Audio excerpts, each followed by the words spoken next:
Siguiendo con la entrevista a los trabajadores de la desaparecida central lechera malagueña Colema, hoy hemos quedado con Alfonso Díaz, que nos va a contar cómo trabajó en aquella empresa y qué trabajo realizaba.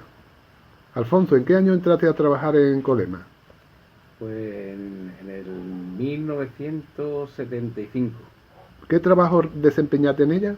Bueno, yo entré en el laboratorio sustituyendo a alguien que se iba bueno, ya estuve allí pues durante 5 o 6 años, estuve haciendo labores y aprendiendo el manejo de todo el laboratorio. ¿Quién era el responsable del laboratorio y cuántas personas trabajaban en este departamento? El laboratorio, el responsable era don Ricardo Panero Flores, que era el químico de la empresa, la autoridad técnica que había allí. Y estábamos a cargo de él, estábamos pues 6 o 7 trabajadores.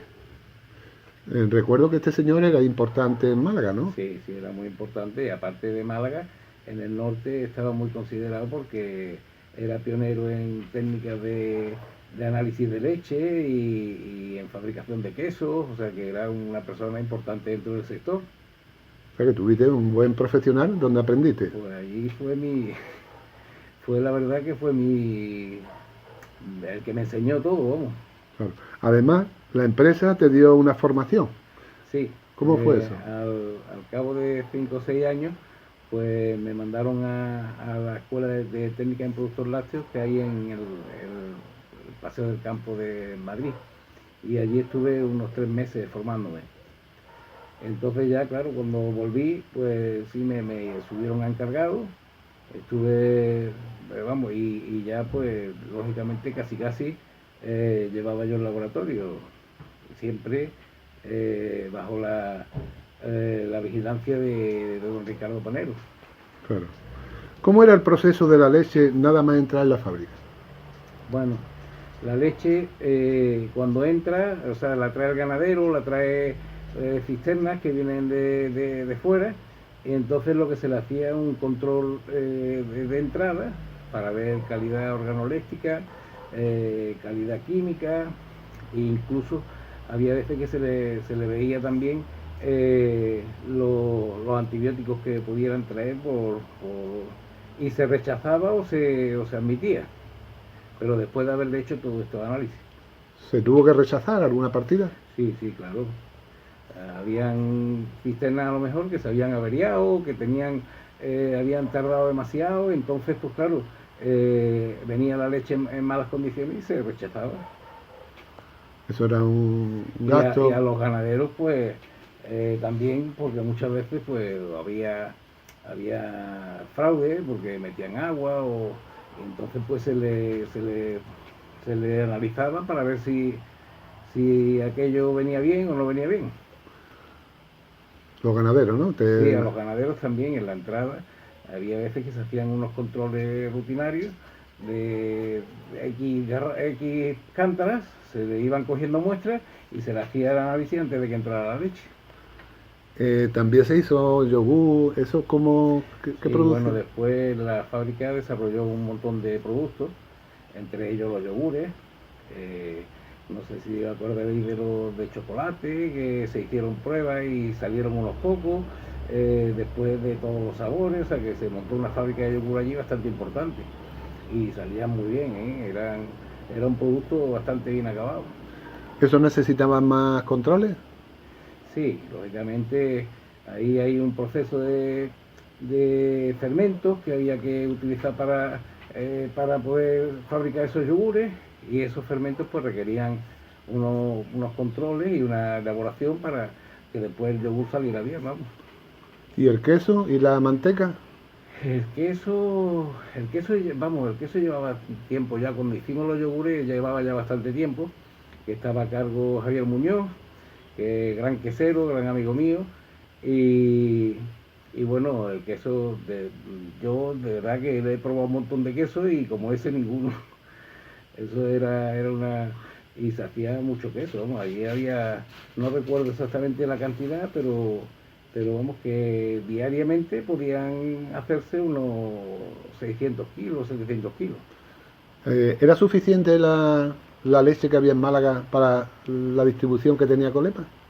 Bueno, eso es que era por épocas, porque por ejemplo en verano pues había una demanda mucho más grande de todo, de queso, de leche, porque vamos, por la estacionalidad que venía mucho extranjero de fuera y mucha, en fin, y entonces pues sí que se tenía que comprar leche de fuera, pero bueno, que aquí había también bastante leche, ¿Cuál era mejor? ¿La de Málaga o la de afuera? depende, vamos, depende de la, pero vamos, que yo creo que era casi toda igual, ¿no? Eso no tenía, venían unas con más cantidad de grasa, con menos cantidad de grasa, pero vamos que la verdad es que era, y la manteca pues se hacía también una manteca que yo tampoco he vuelto a probar, o sea, era buenísima. ¿Qué recuerdo tienes tú de Colepa, Hombre, Alfonso?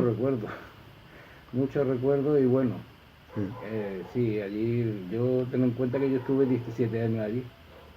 Entonces ahí pasaron 80.000 cosas, vamos, que la verdad es que unos buenos compañeros, sobre todo, vamos, yo con quien más trato tuve son con los de laboratorio, pero vamos que muy bien, muy bien.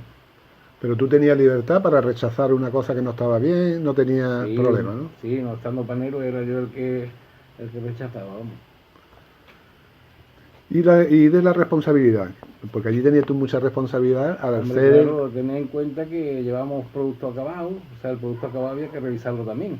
Cuando salía el producto había que revisar todo lo que saliera, pasaba por laboratorios, tanto queso, manteca, leche, bolsa, esterilizada, y en fin, hasta a la esterilizada se le hacía un control durante meses para ver si aquello estaba bien y bueno, responsabilidad mucha, claro, es que estaba tratando con alimentos para personas, ¿no? Como me estaba hablando, el horario sería, porque me dijeron los compañeros que se empezaba muy pronto, tú tenías que estar primero, ¿no? Sí, sí, normalmente sobre las 7 estábamos ya allí, ¿eh? Y teníamos jornada continua, otras veces cuando se trabaja de noche había que estar también algunos de los responsables, y en fin, sí, sí, el horario era a veces muy largo. En verano faltaba leche y entonces, qué horario tenía? Se contrataba leche de Francia y se contrataba, entonces venían cisternas y, y bueno, se intentaba tener leche para el consumo, para que pudieran fabricar de todo. No echa de menos porque el Colema, yo creo que el 70% era leche fresca la que se repartía. Sí, ¿No echas de menos que la gente consuma leche de paquete que ya tiene unos conservantes? hombre, claro, la leche fresca siempre ha sido pero claro, el hándicap que tiene la leche fresca es que tiene muy corta duración y entonces, pues claro, los fabricantes intentan tener una cosa que les dure mientras reparten y mientras había muchas devoluciones de leche por eso, porque claro, se les pasaba de fecha. Pues tú que entiendes de esto, ¿por qué no nos dices la diferencia que hay de una leche fresca a una, vaya, una que Sí, tenga ya esterilizada. 6 meses de Bueno, hoy duración? en día con los procesos que hay, yo sé que ya hay poca diferencia porque intentan no destruir, o sea, no calentar demasiado la leche y destruir, claro, al calentarla destruyen proteínas, destruyen vitaminas, destruyen un montón de cosas. Entonces la leche pasteurizada, lo único que se le hacía era subirle la temperatura por encima de 80 grados y bajársela enseguida a 4 o 5 grados, incluso a menos, ¿eh? Entonces ahí sí que en ese proceso no había desnaturalización de la leche, o sea, no había rotura de proteínas, no había, en fin, las grasas se conservaban perfectamente, pero claro, ya hoy está el UHTS, que es el BRIC, que eso lo que hacen es subirle a ciento y algo, ¿eh? Y bajarla enseguida, y entonces ahí sí que algo se pierde, ¿no? Y la esterilizada, pues claro, la esterilizada se tira a 115 grados, pues al menos hora, hora y media. ¿Y esto de la desnatada que está tan auge ahora, es bueno? Hombre, bueno es yo creo que por el organismo, ¿no? Que no recibe tanta grasa. Entonces lo que hacen es que le quitan, a base de una fuerza centrífuga, unas máquinas que hay, le quitan un poquito de grasa y dejan lo que es la leche en sí, o sea, lo que es el suero con la caseína, con algunas proteínas, y lo que quitan es la grasa realmente. Y hombre, eso es bueno para no consumir, es que tenemos una vida muy sedentaria, entonces almacenamos demasiado grasa y lógicamente con eso se evita, vamos. Le hicimos una entrevista a Paco Navarro, que desde aquí lo saludamos, y nos comentó de que cuando se abrieron las centrales lecheras, como la de Colema, se evitó muchas enfermedades. ¿Tú nos podías certificar Hombre, claro, eso? lógicamente, sobre todo con la leche de cabra, que vamos, se producía mucha brucelosis, muchas fiebres maltas, por culpa de que no se hubiera pasteurizado la leche, o sea, no se hubieran matado esos bichitos, que eran los que producían o sea, las fiebres maltas. Y claro, pues, claro que se evitaron muchísimas enfermedades, ¿no? Y sobre todo la leche fresca también, antes había que hervirla, que subiera 3 veces, eso ya lo sabemos todos, vamos, y entonces pues claro, con la pasteurizada por ejemplo, pues no hace falta, o sea que eso simplemente te la bebes de la bolsa. Bueno, Alfonso, pues ha sido un placer estar contigo un ratito y aclarar un poquito más las cosas. El placer es Gracias, mío. gracias por contestarnos a todas nuestras preguntas y recordar el trabajo tan importante que realizabas tú en aquella empresa. Muchas Muchas gracias. gracias. Gracias.